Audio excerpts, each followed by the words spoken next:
परभणीमध्ये संविधान निर्माता महामानव डॉक्टर बाबासाहेब आंबेडकर यांच्या पुतळ्यासमोर संविधानाची प्रतिकृती होती। या प्रतिकृतीची विटंबना एका समाजकंटकाने केली। याचमुळे परभणीमधील भीमसैनिकांनी परभणी जिल्हा बंदची हाक दिली। परंतु या दरम्यान तीव्र आंदोलन झाले, म्हणूनच पोलिसांनी आंबेडकरी वस्त्यांमध्ये जाऊन कोम्बिंग ऑपरेशन केले। परंतु या दरम्यान मोठ्या प्रमाणावर गाड्यांची तोडफोड झाली, घराची तोडफोड झाली।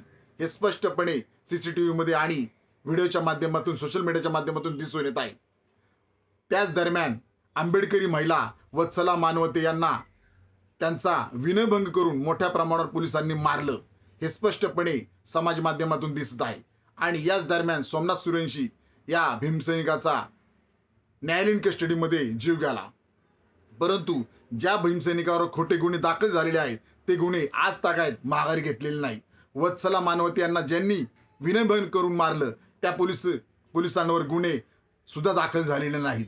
तसंच सोमनाथ सूर्यवंशी यांना पोलीस कस्टडीमध्ये कोणी मारलं त्या सुद्धा पोलिसांवर गुन्हे दाखल झालेले नाही।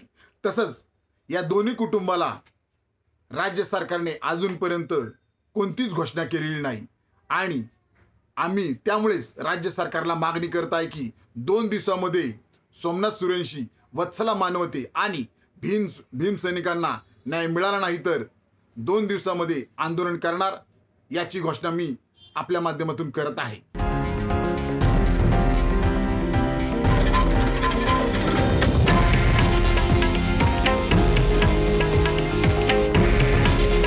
हे आहे देशातील नंबर 1 न्यूज नेटवर्क आणि आपण पाहत आहात TV9 मराठी। काळजी तुमची, हित महाराष्ट्राचं।